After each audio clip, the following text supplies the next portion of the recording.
假如我是当年那个试镜现场的人，肖战的通过藏着一个被忽略的判断。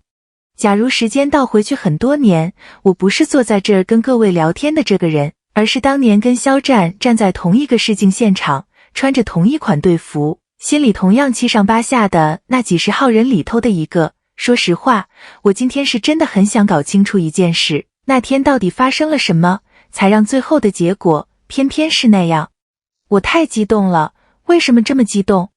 昨天我跟几个追星追了好些年的老朋友吃饭，席间有人把这段旧料甩到群里，我一看，饭都顾不上吃了，当场就跟他们唠了半个多小时。今天我必须得拉着各位，好好再唠一遍。咱们先把今天聊的事啥说清楚。事情是这样的，网上流出一段关于肖战早年的旧料，说的是他还在男团，还没单飞，还是那个大家口中内娱小透明的时候。当年他所在的公司带着全团几十号人一块儿去试镜一部分量不轻的影视剧。你就把这个场面想象成大学快毕业那会儿，全班同学一块组团去赶一场大型招聘会，公司给个集体亮相、集体碰运气的机会，谁能被看上就看各自的造化了。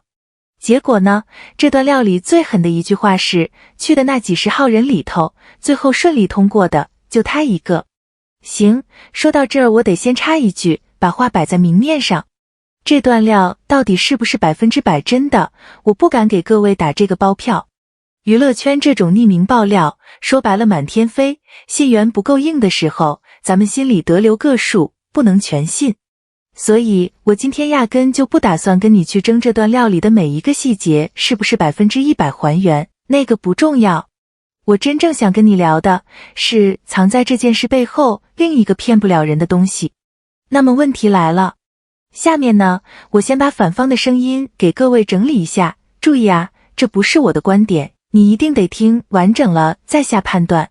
网上有一种说法是，这不就是一篇典型的虐粉小作文吗？真假难辨，谁知道是不是后来有人编出来往脸上贴金的？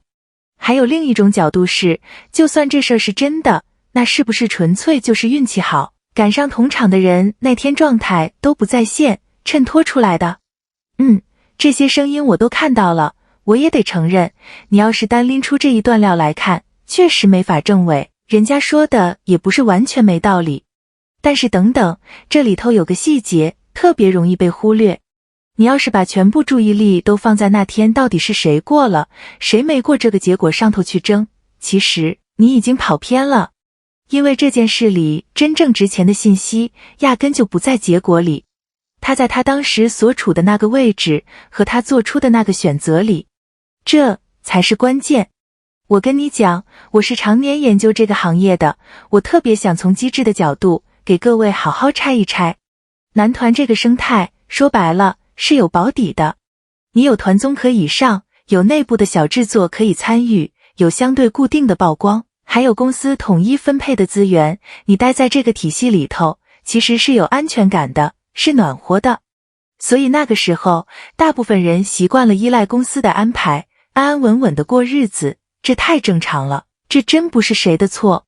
换成是你，坐在那个位置上，手里有这么一份保底，你也未必愿意一个人孤零零的跑出去，跟外面那些不要命的狠人硬碰硬的卷。这是环境决定的，这是人之常情。可肖战当时做出的那个判断不一样。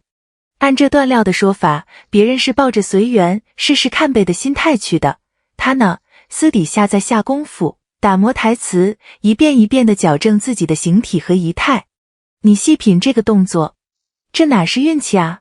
这是他心里早就想明白了一件事，男团这碗饭终究是吃不了一辈子的，一个人要想真正出头，就必须得往外闯，得靠自己的本事去够更大的舞台。这在我看来根本就不能叫内卷，这叫什么？这叫换赛道超车。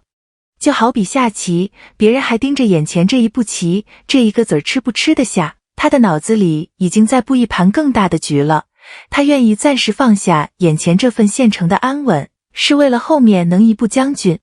这种超前的危机意识一下子就把他跟那些还在原地打转的处境拉开了好几个身位的距离。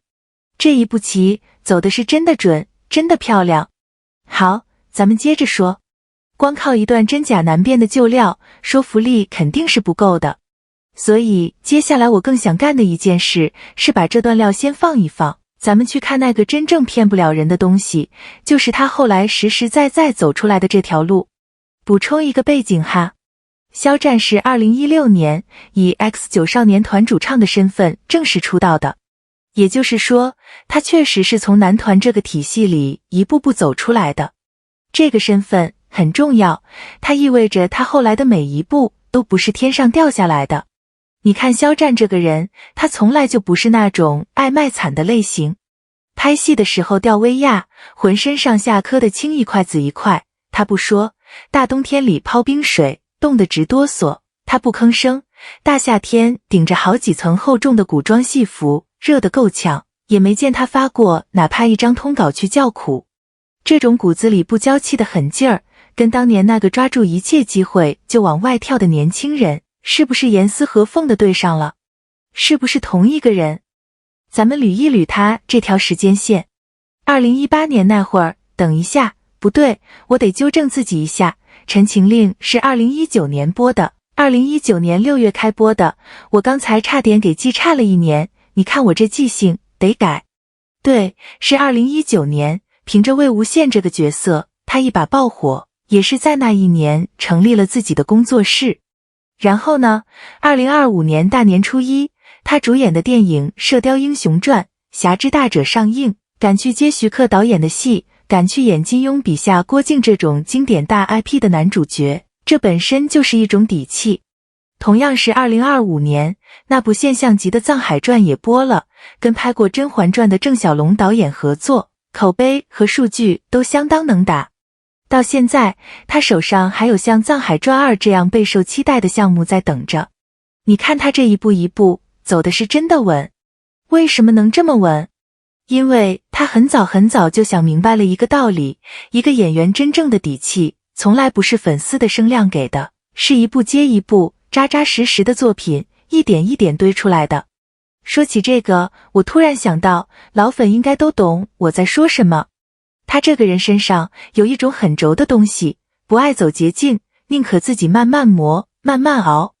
在现在这么一个浮躁的流量环境里，一个还肯沉下心来打磨自己，肯坚持的人，反倒成了最稀缺的那一种。这份 style， 说真的，特别难得。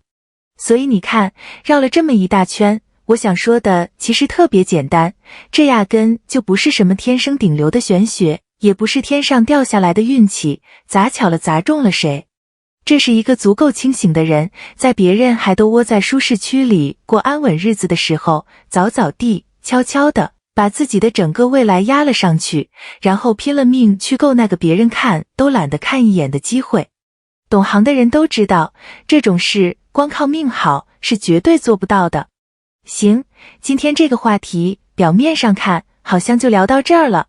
但其实它还有另外一面，是我今天故意没有展开的，那就是他后来选剧、选本子的那一整套逻辑。你有没有发现一个特别有意思的现象？他接的那些戏，好像总是在有意无意的避开某一种看起来最保险、最稳妥的选择。这背后藏着一个一直以来都没什么人正经提起过的细节。这个我留到下期专门开一期，好好给各位拆一拆。最后，我想说一句掏心窝子的话，懂他的人自然会懂。这种在还没什么人看好他的时候，就肯沉下心来，一点一点打磨自己的坚持，他是真的值得被看见的。各位要是听到这儿，心里也想到了些什么，评论区咱们接着唠，我等着你们。咱们下期不见不散。